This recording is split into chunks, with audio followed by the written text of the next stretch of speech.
Bonsoir à tous et bienvenue à chacun d'entre vous. J'espère que vous avez passé une bonne journée. En tout cas, que vous allez bien. Ouais. Bon, je vois quelques petits sourires. Je pense que ça veut dire un oui. En tout cas, c'est pour nous un plaisir chaque soir de vous accueillir ici. Et en tout cas, nous pouvons rendre gloire à Dieu de ce qu'il nous ait encore donné cette occasion et surtout cette chance de pouvoir encore nous réunir ici pour justement assister à cette série de conférences animées par notre orateur Michael Gigant. Je rappelle quand même, je vois quelques enfants dans la salle, qu'il a quand même un petit programme pour les enfants à l'arrière jusqu'à 11 ans. Et puis, pour les personnes qui éventuellement ont des sujets de prière, n'hésitez pas à vous rapprocher de la table à l'arrière où vous pourrez justement remplir une petite revue en tout cas de sujets de prière que vous pourrez laisser ensuite à l'arrière. Voilà, donc sans plus tarder, je vais céder la place à As pour le chantème. Bonsoir à tous. Je vous invite à vous lever. On va chanter ensemble notre chantème.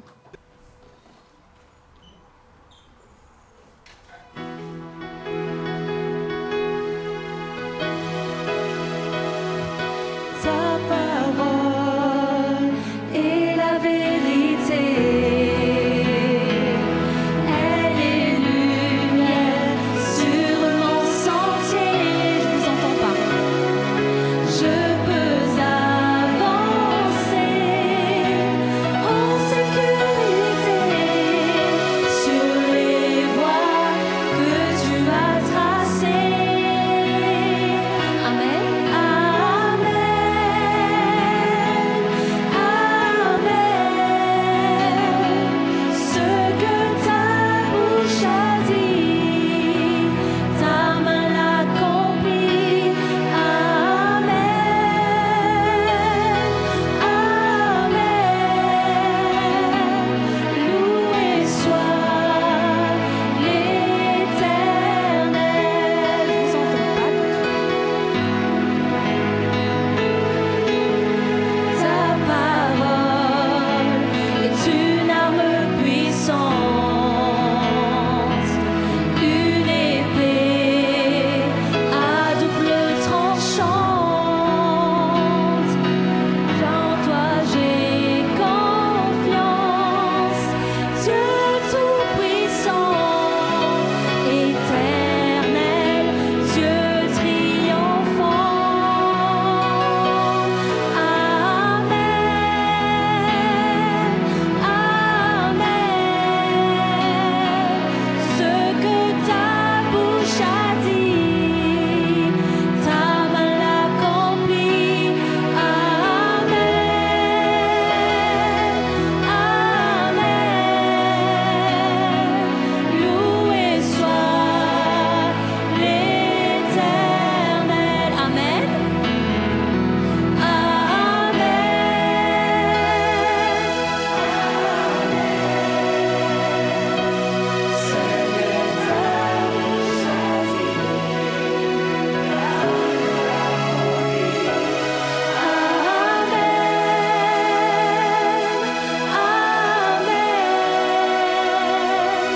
Loué soit l'Éternel. Amen. Maintenant, je laisse la place à Michael. Bonsoir à tous. J'espère que vous allez bien et que vous avez passé une bonne journée sous le regard de notre Seigneur. Hier soir, nous avons vu la religion et la science, que les deux n'iraient pas ensemble, alors que les croyants, ils ont leur foi et les scientifiques aussi. Ils ont la foi qu'il s'est passé un événement, le Big Bang. La foi signifie croire à ce qu'on n'a pas vu. Puis, la création et le déluge. On peut montrer qu'avec le déluge, il y a eu la création biblique et le déluge et la création biblique sont inséparables. Car Mike avait dit pas de déluge, pas de création biblique. S'il y a déluge, création biblique. On avait montré l'exemple aussi du Grand Canyon, qui était une preuve irréfutable d'un déluge et il n'y aurait pas d'érosion entre les différentes couches de roches. Alors que s'il y avait eu des millions d'années d'écart, il y aurait eu une érosion. Mais certaines personnes ne veulent pas croire à la création et à l'évolution, et cela nous remettrait en cause. Si nous croyons à l'évolution, nous disons merci à la mort. Car pour qu'il y ait une évolution, sélection des espèces, il faut qu'il y ait la mort. Alors les plus forts écraseraient les plus faibles. Or, nous disons merci à la vie. En croyant à la vie, en croyant à la création, nous disons que la vie remportera sur la mort, tout comme Jésus a ressuscité d'entre les morts. Maintenant, je laisse la place à Mike pour son message qu'il a à nous transmettre et je vous souhaite une bonne écoute. Salut à tous. Ah, c'est bien ça, c'est bien. J'ai entendu que vous vous portez bien. La semaine se déroule bien? Très bien. Ce soir, nous allons nous terminons en fait, si vous vous souvenez, quand nous avons commencé la soirée de mardi, je vous avais dit quand nous avons parlé de pourquoi la Bible, que les 3 soirs, à savoir pourquoi la Bible, pourquoi la création et pourquoi la prophétie, tenaient à démontrer pourquoi la Bible est bien fiable. Premièrement, elle est authentique. Deuxièmement, elle montre bien que le message de la création est authentique. Et enfin, nous pouvons croire, et nous verrons que nous pouvons croire à la Bible, parce que la Bible annonce des choses à l'avance, à savoir la prophétie. Et nous commençons avec le texte suivant qui nous dit « Il dit et la chose arrive. Il ordonne et elle existe. » Prions ensemble le Seigneur. Oui, notre Père, nous te demandons s'il te plaît de parler ce soir dans le beau nom de Jésus-Christ, notre Seigneur. Amen. Alors, la prophétie. On doit d'abord se poser la question, qu'est-ce qu'une prophétie? La Bible répond en disant, c'est l'Éternel qui parle, c'est Dieu qui parle en disant, j'annonce dès le commencement ce qui doit arriver et longtemps d'avance ce qui n'est pas encore accompli. Donc une prophétie, c'est annoncer à l'avance ce qui n'est pas encore arrivé, ce qui ne s'est pas encore déroulé. Maintenant, on peut se poser la question, mais quel est le but d'une prophétie? D'accord, j'annonce à l'avance, mais pourquoi annoncer à l'avance quelque chose? Dieu répond encore en disant que quand ces choses arriveront, et voici elles arrivent, ils sauront qu'il y avait un prophète au milieu d'eux, à savoir un homme qui parlait de la part de Dieu. Mais encore, on nous dit, et maintenant, c'est Jésus qui parle, et maintenant je vous ai dit ces choses avant qu'elles arrivent, afin que, lorsqu'elles arriveront, vous croyez. Vous voyez bien que la prophétie a aussi pour but que quand elle arrive et quand nous voyons qu'elle s'est passée, nous puissions devenir des croyants. Bon. Parlons maintenant du langage de la prophétie.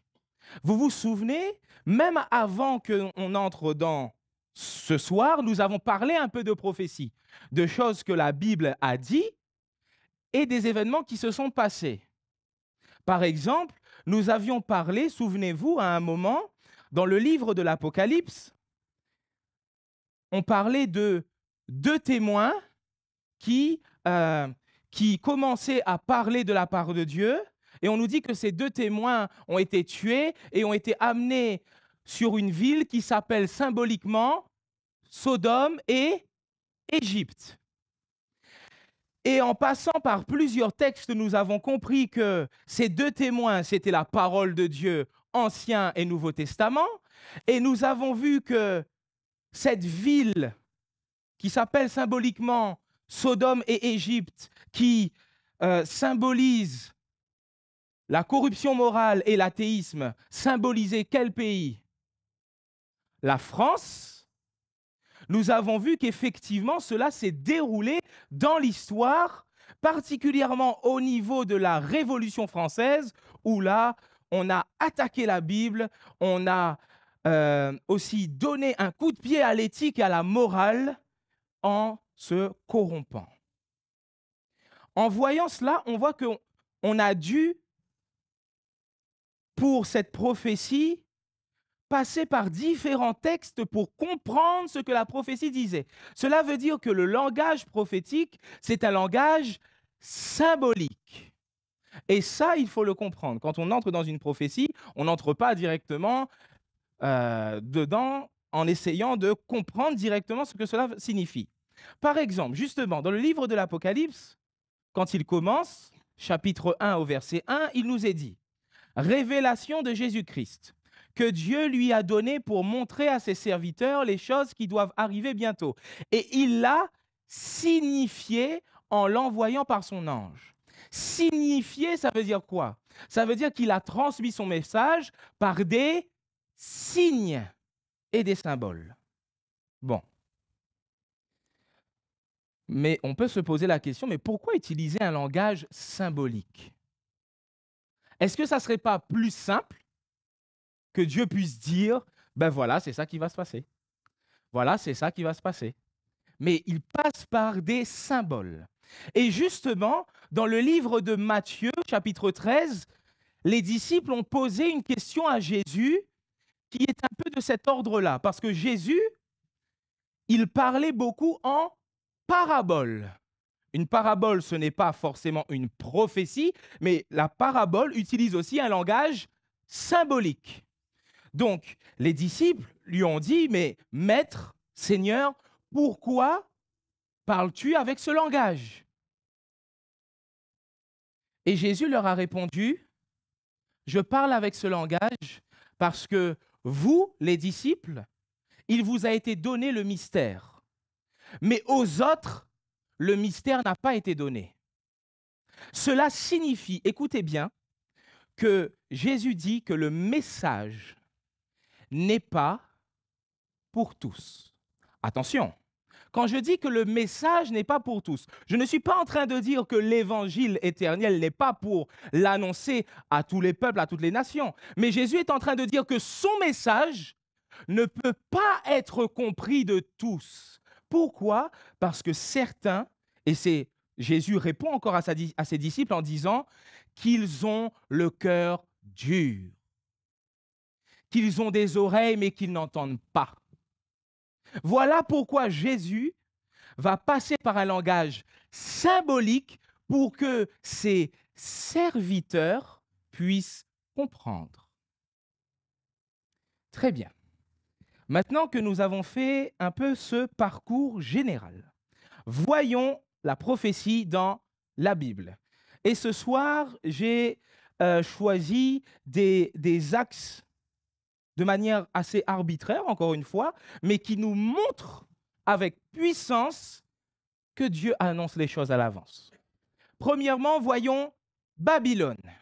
Nous avons parlé de la Babylonie, nous avons parlé de la Mésopotamie, nous avons parlé hier aussi de l'Empire akkadien.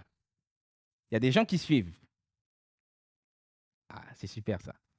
Alors, voici une modélisation 3D de ce qu'on a fait de ce qu'aurait pu être l'Empire babylonien. Et voici ce que les historiens nous en disent. Babylone apparaît brusquement comme une grande ville et de 1894 à 301 environ avant Jésus-Christ, bien évidemment, des Amorites aux Macédoniens, des conquérants étrangers la choisissent comme capitale. Ils fondent des dynasties et construisent la forteresse, murailles, palais et temples avec des dimensions toujours plus imposantes. Centre culturel de l'Orient, elle est par excellence la ville des scribes, employant l'écriture cunéiforme pour des buts nobles, écrivant en sumérien ou en akkadien. Vous voyez qu'on retourne à ce qu'on avait dit hier. Il compose ou copie des œuvres liturgiques, scientifiques et littéraires. Encore, Enrichi par ses conquêtes, Nabuchodonosor, ou appelé aussi Nebuchadnezzar, qui est très connu dans l'empire babylonien, hisse la ville à son maximum de splendeur. Il édifie les jardins suspendus, fait construire un grand pont sur l'Euphrate et aménage des canaux autour de la ville, reconstruit les remparts. D'ailleurs, remparts et jardins suspendus figurent parmi les 7 merveilles du monde antique répertoriées par les Grecs. Donc cette ville, ce n'est pas du n'importe quoi, c'est une grande ville, c'est une mégalopole. On y ajoute que Babylone connut son apogée au 7e et 6e siècle avant Jésus-Christ. Elle était considérée comme la plus grande ville du monde. Donc vraiment une ville qui n'a pas son pareil à l'époque. Si on devrait peut-être comparer, qu'est-ce que vous pourriez me donner un peu comme ville qui est vraiment grande, qui n'a peut-être pas son pareil? Allez, je vous fais participer un peu. On pourrait dire quoi? New York? Tokyo? Saint-André? Saint-André, bien sûr. Bien sûr. OK. Alors, imaginez maintenant que voilà la grande ville de Saint-André. Et moi, là maintenant, 2024, je prends des papyrus, je commence à faire ma feuille. Bon, je vais chez le bureau Vallée, ça va être plus simple. Et je commence à écrire que une grande ville, donc on me l'a dit, Tokyo, Saint-André, New York, et je commence à dire que cette grande ville, dans plusieurs années, ne sera plus, n'existera plus. Je signe, Michael Gigant, je roule, je scelle, et voilà. Les années passent, c'est une grande ville, elle devient encore plus grande, encore plus grande. Quelqu'un retrouve et quand il le voit, il dit mais attends, mais c'est du n'importe quoi. C'est du n'importe quoi, c'est pas possible. New York, Tokyo, Saint-André, c'est pas possible. Des villes aussi fortes. Et pourtant, on voit qu'au fur et à mesure, la ville commence à se vider. La ville commence à perdre sa célébrité, petit à petit. Et encore des siècles passent.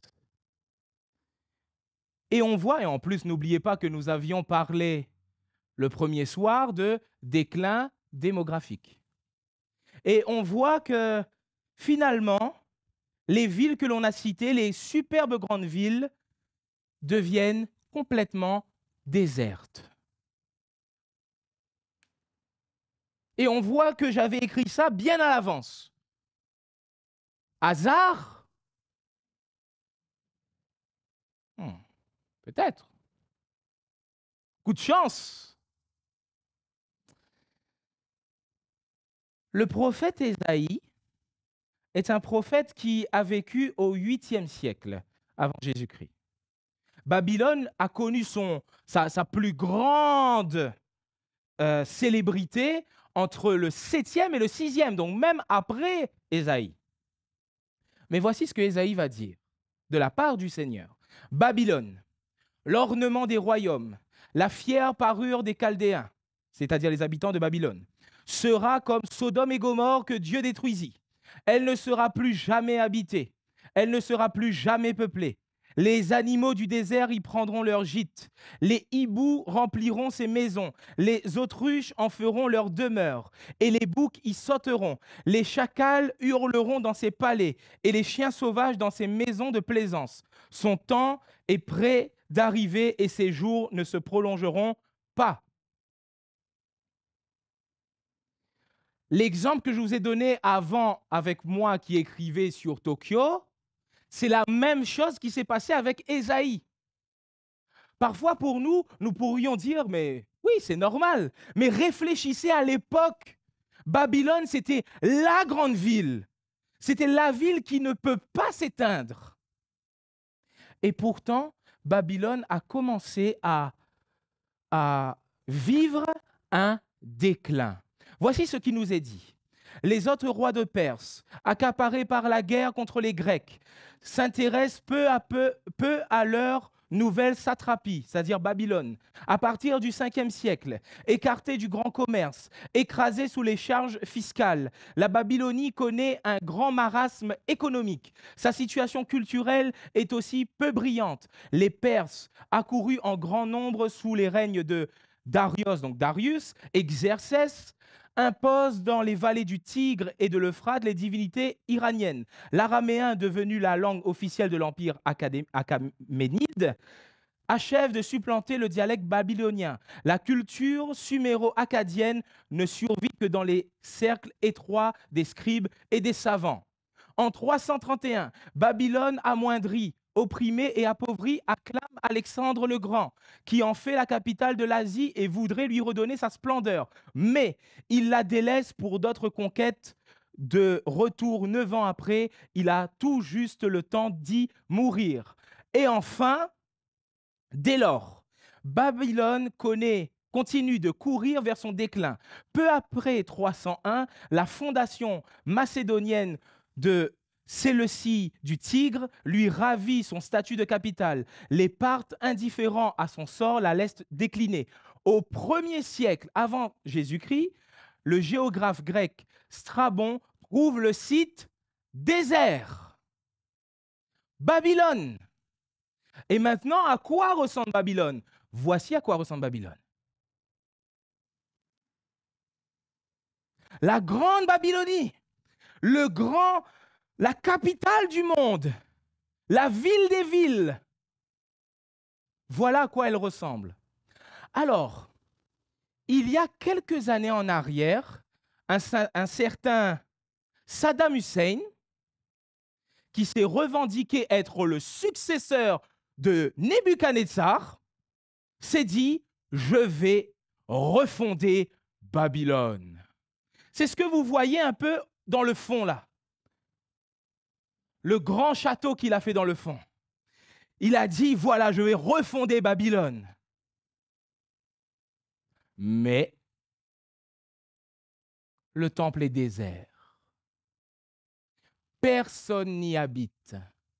Personne n'est ici. Dans le temple, vous retrouvez des graffitis. Dans le temple, vous retrouvez des animaux. Comme le prophète l'avait dit. Deuxième exemple, Tyr. Si vous ne connaissez pas Tyr, voici ce qu'il nous est dit de cette ville. La ville de Tyr, actuelle Sour, se dressait sur la côte méditerranéenne à 19 km au nord de la frontière actuelle entre le Liban et Israël et à 40 km au sud de Sidon. Elle fut un grand port phénicien à partir de 2000 avant Jésus-Christ environ et jusqu'à la fin de la période romaine, construite en partie sur une île et sur le continent. Donc Tyr, ici vous voyez Sidon, Tyr, vous voyez Byblos, on est en Phénicie. Et en fait, Tyr, c'est une ville qui a été construite en deux parties. Une partie, il y avait la Tyr insulaire, c'est-à-dire la Tyr qui était une île, et la Tyr continentale qui était sur le continent. Et voici comment était Tyr. Tyr était vraiment, même si elle n'était pas une énorme ville, mais elle était connue pour son commerce, elle pouvait offrir des débouchés sur toute la Méditerranée. Alors Tyr était vraiment dans le domaine du commerce, une ville prospère. Mais un prophète est passé par là. Le prophète Ézéchiel, il a vécu au 6e siècle avant Jésus-Christ. Voici ce qu'il va dire. De la part du Seigneur, il dit, « Voici, je fais venir du nord contre Tyr Nebuchadnezzar, le voici encore une fois, roi de Babylone, le roi des rois, avec des chevaux, des chars et des cavaliers, et un rassemblement et un peuple nombreux. Tes filles qui sont dans la campagne, il les tuera par l'épée, et il établira contre toi des tours, il élèvera contre toi des terrasses, et il lèvera le bouclier contre toi, et il placera ses machines de siège contre tes murailles, et démolira tes tours avec ses pointes de fer, et ils feront une proie de tes richesses, et pilleront tes biens, et renverseront tes murs, abattront les maisons de plaisance, et ils mettront tes pierres et ton bois et ta poussière au milieu des eaux. Justement, voici ce qui s'est passé dans l'histoire. 585 à 573 avant Jésus-Christ. Babylone soutient le siège prolongé du roi babylonien Nabuchodonosor II. Ils essaient de résister à l'attaque de Nabuchodonosor. Ils essaient de résister.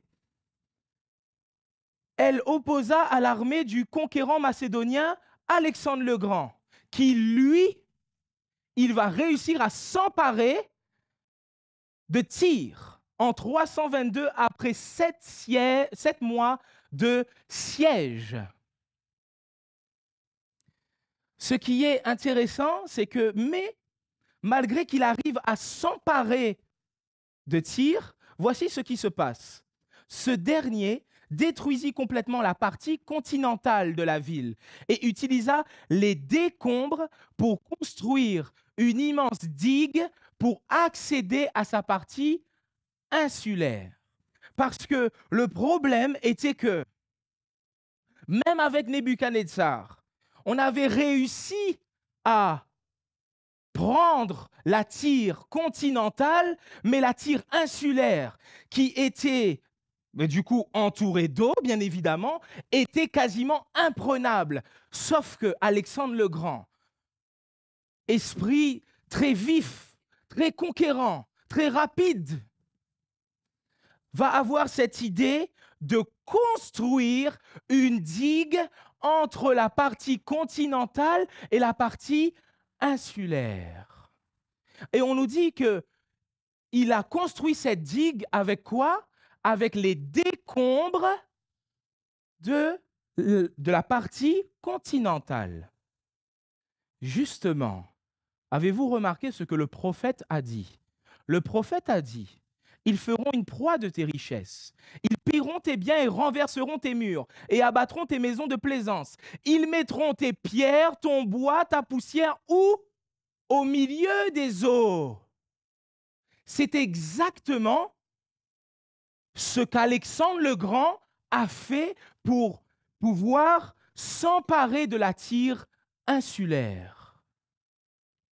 Alors, on peut se poser la question, mais il y a quand même un problème dans la prophétie, parce que la prophétie nous dit que celui qui va faire ça, c'est qui? C'est Nebuchadnezzar. Or, dans l'histoire, c'est Alexandre le Grand. Une chose qui est merveilleuse avec la parole de Dieu, c'est que quand Dieu dit une chose, il dit les choses d'une manière exacte. Parce que regardez bien comment le texte est construit, comment il se dit. Regardez les verbes que j'ai mis en jaune. On dit « il les tuera »,« il établira »,« il élèvera »,« il placera »,« démolira ». Sauf que celui qui va faire abattre les pierres et mettre dans l'eau, on n'utilise plus les mêmes verbes. On dit « ils feront »,« ils pilleront »,« ils renverseront »,« ils mettront ». Vous pourrez dire, mais est-ce que ça a vraiment un sens? Oui, parce que tout d'abord, on utilise une certaine catégorie de verbes en hébreu. Et tout d'un coup, on change de manière de conjuguer les verbes, comme si que le sujet de la phrase avait changé. Comme si qu'avant, c'était Nebuchadnezzar qui attaquait et que tout d'un coup, ce n'était plus Nebuchadnezzar. C'est normal parce que ce n'est plus Nebuchadnezzar qui arrive à s'emparer de Tyr insulaire, mais Alexandre le Grand. Et après avoir fait cela, voici comment maintenant nous pouvons observer Tyr. Alors que vous avez vu, Tyr, c'était une partie insulaire et une partie continentale. Voici à quoi ressemble Tyr maintenant. Et voici comment on la voit. Cela a créé carrément une augmentation du continent. Vous voyez comment, quand Dieu dit, la chose arrive. Quand il ordonne, elle existe. Mais encore plus merveilleux que cela, Jésus. Alors, nous avons parlé du problème du péché, manquer sa cible, rater sa cible. Alors que nous avions raté notre cible, tous, alors que nous nous retrouvions comme submergés, plongés dans les eaux, Jésus est intervenu. Et voici ce qu'il nous est dit dans le texte de Philippiens 2 au verset 6 à 8. Jésus, il est égal de Dieu parce qu'il est Dieu depuis toujours. Pourtant, cette égalité, il n'a pas cherché à la garder à tout prix pour lui. Mais tout ce qu'il avait, il l'a laissé. Il s'est fait serviteur et il est devenu comme les hommes. Et tous voyaient que c'était bien un homme. Il s'est fait plus petit encore. Il a obéi jusqu'à la mort et il est mort sur une croix. Tout ça pourquoi? Par amour pour nous. Mais alors que Jésus est venu, et il est venu par amour pour nous sauver, parce qu'il est le Sauveur, la Bible a aussi prophétisé sa venue. Par exemple, dans le texte de Daniel 9. Dans le texte de Daniel 9, nous ne pourrons pas ce soir aller dans tous les détails de Daniel 9 parce que cela prendrait vraiment même plus que ce soir. Mais le texte de Daniel 9, avec tous ces symboles, nous disent que 483 ans après la 7e année du règne du roi Artaxerxès I, le Christ doit être là.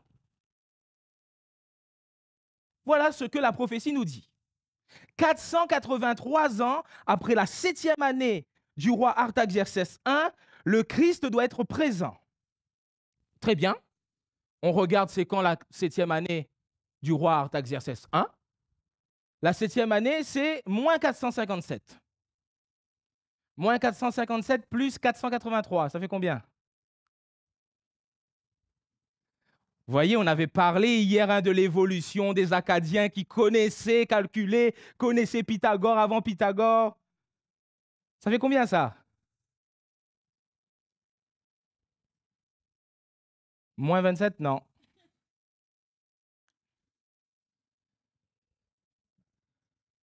Allez, j'arrête le suspense, en même temps, je perds du temps.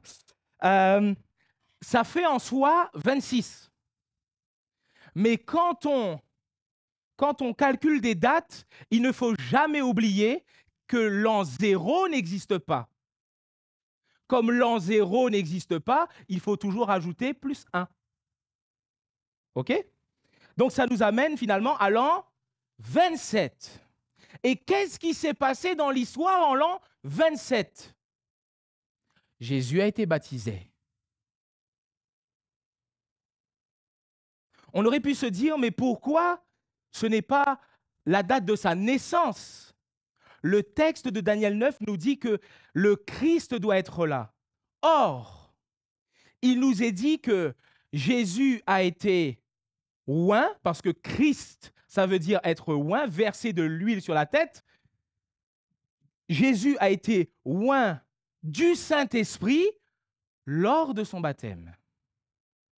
De plus, dans le texte de Daniel 9, il nous est dit et nous est rajouté encore que 3 ans et demi plus tard, le Christ va mourir. Très bien. L'an 27 plus 3 ou 3 ans et demi, ça nous fait quoi? Ça nous fait l'an 30. Et qu'est-ce qui s'est passé en l'an 30? La crucifixion de Jésus. Vous voyez comment le texte a aiguillé d'une manière exacte le déroulement de l'histoire. Malgré cela, il y a des personnes qui doutent de l'historicité de Jésus. Ça veut dire qu'il doute du fait que Jésus ait réellement été un homme qui a vécu et qui a marché sur cette terre. Par exemple, en France, il y a un homme très connu, surtout ces derniers temps, parce qu'il a sorti maintes livres sur cette question, à savoir Michel Onfray, qui va dire que Jésus est un mythe, Jésus n'a pas existé, etc. Pourtant, nous avons premièrement, et sachez que même dans le domaine scientifique, les évangiles et les épîtres, c'est-à-dire les lettres qui ont été composées par les apôtres, sont utilisées par les scientifiques, même incroyants, pour montrer la preuve de l'authenticité de l'existence de Jésus. Parce que dans l'époque antique, on se sert aussi des écrits pour se dire, s'il y a un nombre de personnes qui dit bien que cette personne a existé, c'est qu'elle a existé. De plus, nous avons des personnes qui n'auraient eu aucun bénéfice, c'est-à-dire que Jésus aurait existé ou pas existé, tels que Tacite, historien romain, pas chrétien. Donc, le milieu du 1er siècle au début du 2e siècle. Il dit « Leur nom chrétien vient de Christ que, sous le principat de Tibère, le procurateur Ponce Pilate avait livré au supplice, réprimé sur le moment cette détestable superstition, percée de nouveau, non pas seulement en Judée, où le mal avait pris naissance, mais encore dans Rome. » Donc, vous voyez déjà ce Tacite-là, il ne regarde pas avec un regard bienveillant les chrétiens. Il dit une détestable superstition, il parle du mal qui a pris naissance, mais il reconnaît qu'il y a bien des chrétiens qui viennent de cet homme, le Christ, qui subit un supplice sous Ponce Pilate, comme le dit les Écritures. Encore, un haut fonctionnaire romain de la fin du 1er siècle au début du 2e siècle nous dit « Comme les Juifs se soulevaient continuellement à l'instigation d'un certain Christos », en fait ici, il voulait dire Christus, mais il s'est trompé, l'empereur Claude, les chasse de Rome. Ce qui est intéressant, c'est que on pourrait dire, il n'y a pas beaucoup de choses dans ce texte-là, sauf que sachez que ce que cet haut fonctionnaire décrit ici, c'est exactement ce que nous retrouvons dans le livre des Actes, chapitre 18, versets 1 à 2, qui nous dit « Après cela, Paul partit d'Athènes et se rendit à Corinthe. Il y trouva un juif nommé Aquilas, originaire du Pont, récemment arrivé d'Italie avec sa femme Priscille, parce que Claude avait ordonné à tous les Juifs de sortir de Rome. » Donc vous voyez, Claude qui ordonne à tous les Juifs de sortir de Rome, et ici, Claude qui chasse les Juifs de Rome. Encore. Nous pouvons ajouter l'historien juif Flavius Joseph, historien du 1er siècle, qui dit que Anne, qui était le souverain sacrificateur, le grand prêtre à l'époque, convoqua les juges du Sanhédrin et amena devant eux le frère de Jésus, c'est-à-dire, c'était Jacques, celui qui est appelé Christ, le frère de Jésus.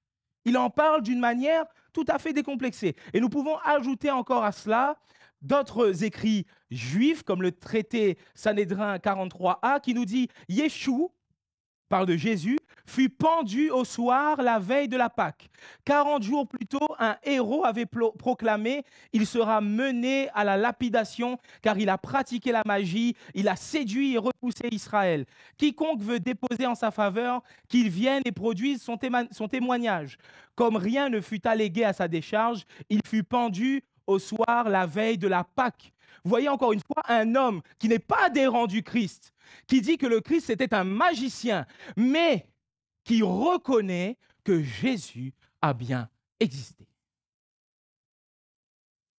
En fait, vous savez, la Bible a aussi prophétisé que des gens ne croiraient pas en Jésus. Voici le texte d'Ésaïe 53 au verset 1 qui dit « Qui a cru à la nouvelle que nous avons apprise? Qui a reconnu la puissance du Seigneur ?» Et on pourrait se poser la question, pourquoi ne pas croire à l'historicité de Jésus? Pourquoi faire en sorte de ne pas croire absolument en cela? C'est ce que l'on a vu pendant toute la semaine. Et encore, je le redis, c'est la question de la remise en question et du changement. Les gens ne veulent pas changer, ne veulent pas se remettre en question. Donc, si Jésus n'a pas existé, alors pas besoin de changer, pas besoin de se remettre en question. De plus, je dis cela, mais vous savez, le christianisme, c'est la religion qui compte le plus grand nombre de croyants. À peu près 2,4 milliards de chrétiens, tous chrétiens confondus. Le problème, c'est que cette religion qui est la plus répandue au monde ne correspond plus aux standards que Jésus a laissés et a donnés. Parce que, à l'époque, les chrétiens étaient persécutés. Par exemple, il nous est dit à récuser les dieux de la cité, c'est-à-dire à refuser les dieux de la cité, se trouve l'une des raisons des persécutions des monothéismes juifs aussi, ou chrétiens, dont la vision intransigeante d'un Dieu unique réduisait les autres dieux au rang d'imposture, sinon de démons. Malgré la tolérance religieuse des Romains, les chrétiens inspirent de la méfiance aux autorités, notamment en raison de leur refus de participer au culte impérial. Ils sont perçus comme les tenants d'une superstition dangereuse et déraisonnable. Donc les chrétiens, qui, souvenez-vous, on avait dit que nous affirmons qu'il n'y a qu'un seul Dieu. Mais quand nous disons qu'il n'y a qu'un seul Dieu, effectivement, les autres dieux qui sont autour, nous disons qu'ils n'existent pas. Et à l'époque, encore plus, ils le disaient encore plus que peut-être ce sont même des démons, donc des anges mauvais.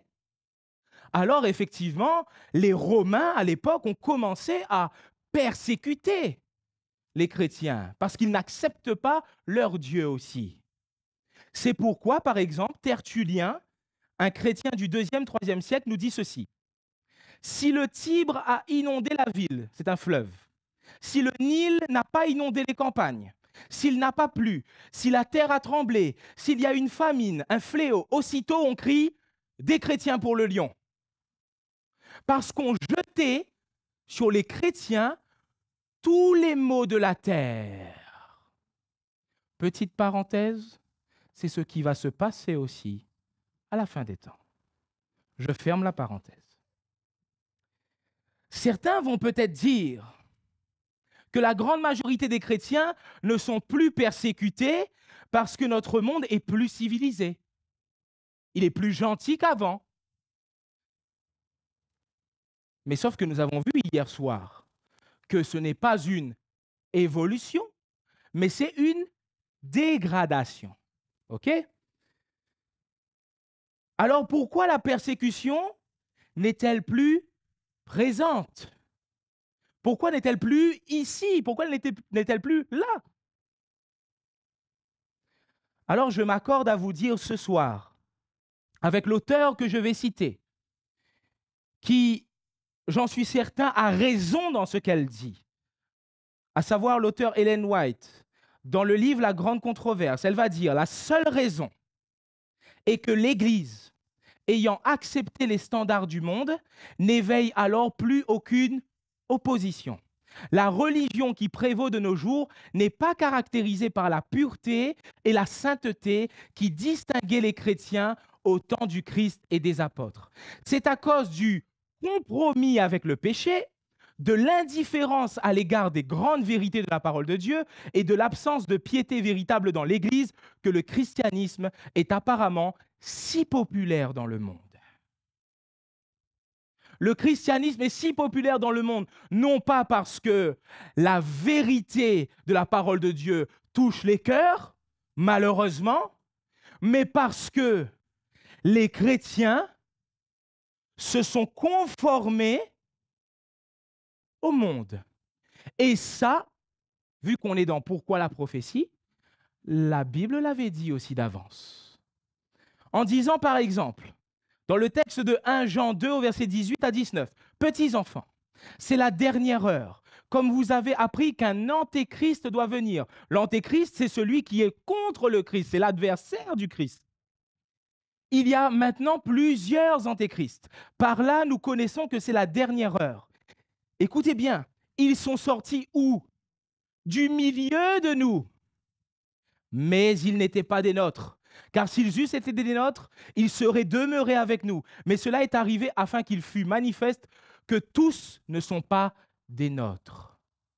Ça veut dire qu'il y avait des chrétiens à l'intérieur du christianisme qui n'étaient pas vraiment des chrétiens et qui ont commencé à se détourner de la vérité de la parole de Dieu. Voici encore ce qui est ajouté dans le livre de 2 Thessaloniciens 2, versets 3 à 4.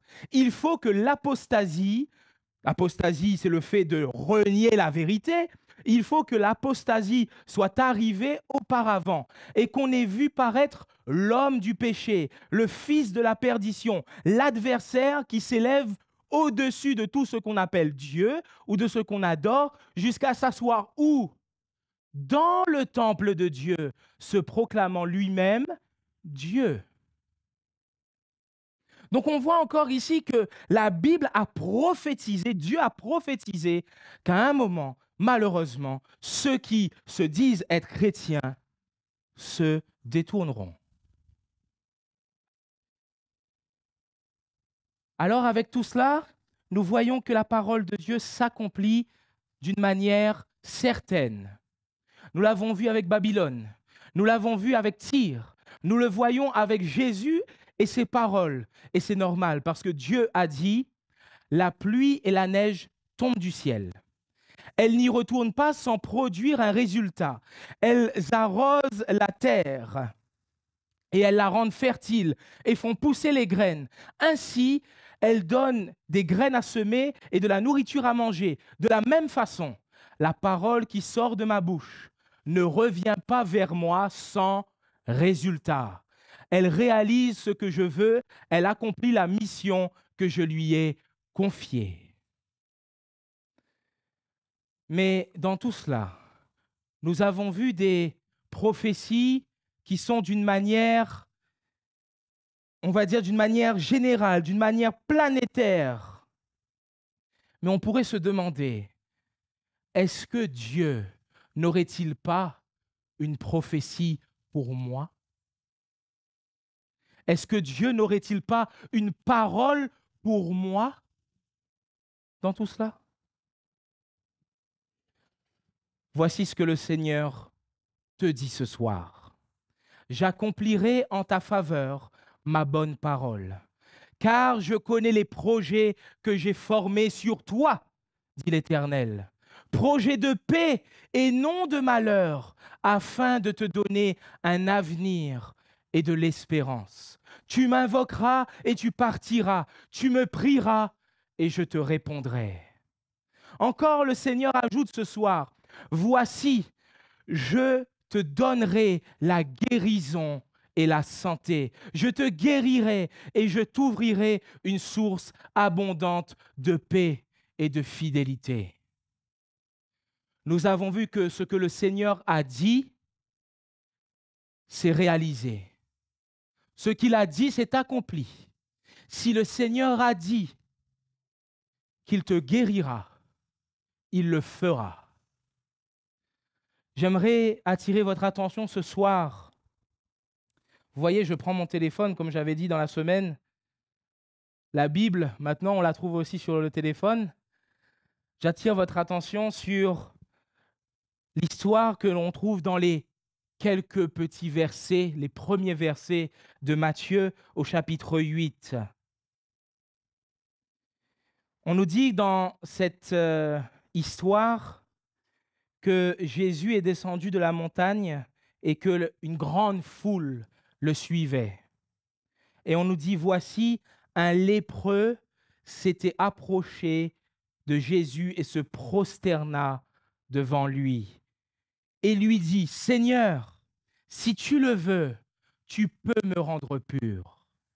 Vous savez, un lépreux, c'est quelqu'un qui a une maladie, et c'est quelqu'un il ne faut pas s'approcher de lui, parce qu'on peut attraper cette maladie. C'est une personne, du coup, qui était sûrement rejetée des personnes. C'est une personne qui, quand il entrait dans la ville, devait annoncer qu'il entrait dans la ville. Donc tout le monde connaissait son état. Il devait s'annoncer. Et les gens certainement s'éloignaient de cet homme-là en disant que c'est un lépreux. Il est impur. Il n'est pas correct. Et en plus, à l'époque, quand quelqu'un était malade ou quand quelqu'un mourait, on disait que c'était parce qu'il avait péché que Dieu le faisait mourir. Cet homme qui ose s'approcher de Jésus, dont les personnes reculent, ne veulent pas le côtoyer, se prosternent devant Jésus. Jésus ne recule pas. Jésus reste là. Et cet homme va dire à Jésus, comme je l'ai dit, Seigneur, si tu le veux, tu peux me rendre pur. Jésus, regardant cet homme, va dire, je le veux, sois pur. Et cet homme a été guéri. Vous savez, la prophétie sur Babylone a été prononcée par un prophète et s'est réalisée des siècles et des siècles et des siècles après. Si Jésus a dit quelque chose pour toi et que tu ne vois pas cette chose arriver, attends. Parce que quand Jésus a dit, la chose va s'accomplir. Quand Jésus dit quelque chose dans ta vie, crois-moi bien que ta vie va changer. Parce que quand Jésus dit quelque chose, la chose n'est jamais en vain. La chose n'est jamais en l'air. Mais quand Jésus dit quelque chose, ces mots ont du sens. La question est, ce que Jésus te dit ce soir, est-ce que cela a du sens pour toi? Est-ce que ça a du sens dans ta vie? Jésus veut agir dans ta vie. Laisse-le faire. Et tu verras combien les choses autour de toi vont changer d'une manière inimaginable. Parce que quand Jésus parle, la chose arrive.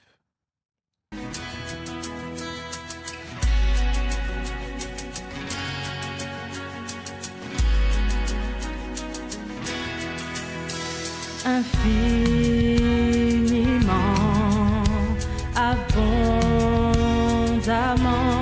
bien au-delà de tout ce que tu attends et au travers de la puissance qui agit en toi.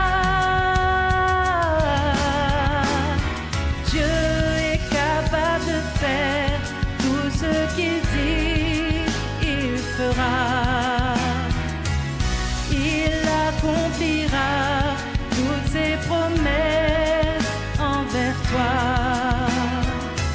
Garde ta foi en Dieu, il ne t'abandonnera pas. Oui, il fera. Oui, il fera. Si tu le crois, Dieu est capable de faire tout ce qu'il dit, il fera. Il accomplira toutes ses promesses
ne t'abandonnera pas. Par ce chant, le Seigneur nous dit ce soir que tout ce qu'il nous promet, il va le réaliser.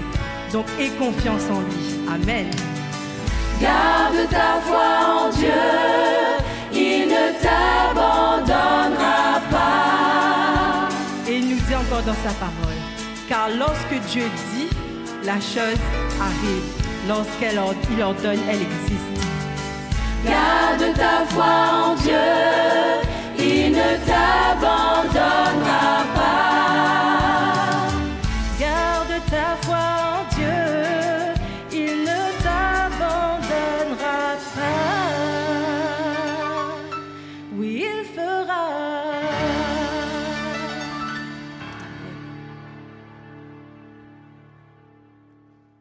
Vous voyez, cet homme, ce lépreux, il est venu s'incliner aux pieds de Jésus. Parce qu'il savait que c'était aux pieds de Jésus qu'il fallait venir. Il est venu au pied de la source, celui qui pouvait répondre à ses interrogations et à ses questions. J'aimerais inviter ce soir les personnes qui aimeraient que Dieu puisse les répondre sur des sujets. Je ne sais pas, répondre sur votre vie sentimentale. Parfois, c'est difficile et les gens nous jugent, mais envie de dire, Seigneur, s'il te plaît, si tu le veux, tu peux le faire pour moi. Alors, tel ce lépreux, les personnes qui ont besoin que l'on puisse vraiment venir au pied de Jésus pour lui demander, s'il vous plaît, venez, approchez-vous. Approchez-vous pour dire, Seigneur, s'il te plaît, vois-moi. Il y avait une grande foule qui suivait Jésus. Et ce lépreux est venu seul devant cette grande foule.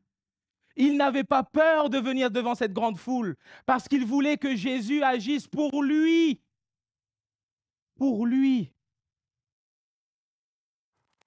Peut-être que tu as des difficultés financières aussi. Sache que Jésus entend. Je ne te dis pas qu'il va te donner des milliers et des milliers et des milliers d'euros. Mais sache qu'avec Jésus, tu pourras tenir. Sache qu'avec Jésus, tu seras courageux. Sache qu'avec Jésus, tu n'abandonneras pas la situation. Alors, si tu veux présenter un sujet devant le Seigneur, approche et nous allons prier ensemble. Nous allons nous mettre à genoux ensemble. Si dans ta vie conjugale, si dans ta vie avec tes enfants, avec ton mari, avec ta femme, il y a des difficultés et tu n'arrives pas à gérer, viens dire à Jésus, j'ai besoin de toi. N'attends pas que l'autre se lève pour dire que c'est là que je vais venir.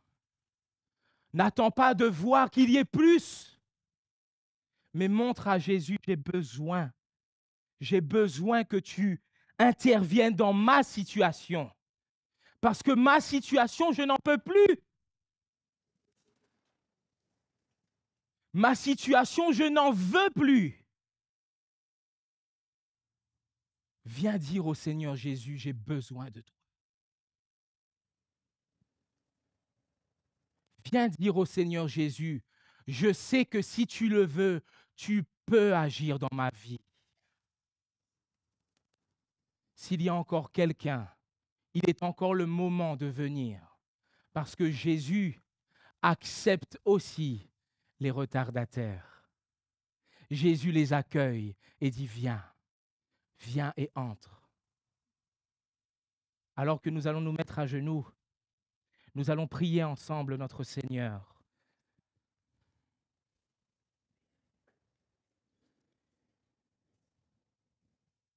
Seigneur notre Dieu, toi qui accomplis les miracles, toi qui dis et la chose arrive, nous avons vu comment sur des grandes villes, tu dis et la chose s'est passée. Seigneur, à combien plus forte raison dans nos petites vies, Agis, Seigneur. Mon Dieu, tu sais pourquoi chaque personne qui se sont approchées, tu sais pourquoi elles se sont approchées. Tu sais quels soucis ils ont dans leur vie. S'il te plaît, Seigneur, réponds. Seigneur, vois la sincérité de nos cœurs et vois comment nous voulons que tu puisses intervenir dans nos vies. Mais Seigneur, vois aussi peut-être les personnes qui ont été dans l'Église, qui sont restés sur les bancs et qui n'ont peut-être pas osé venir. Ils auraient peut-être venir, mais ils n'ont pas osé. S'il te plaît, Seigneur, agis aussi dans leur vie. Seigneur, nous le savons. Si tu le veux, tu peux nous guérir. Si tu le veux, tu peux agir dans nos vies. Alors nous venons devant toi sincèrement, s'il te plaît, Père. Agis. Agis non pas parce que nous le méritions, mais agis selon ton grand amour envers nous. Au nom de Jésus-Christ. Amen.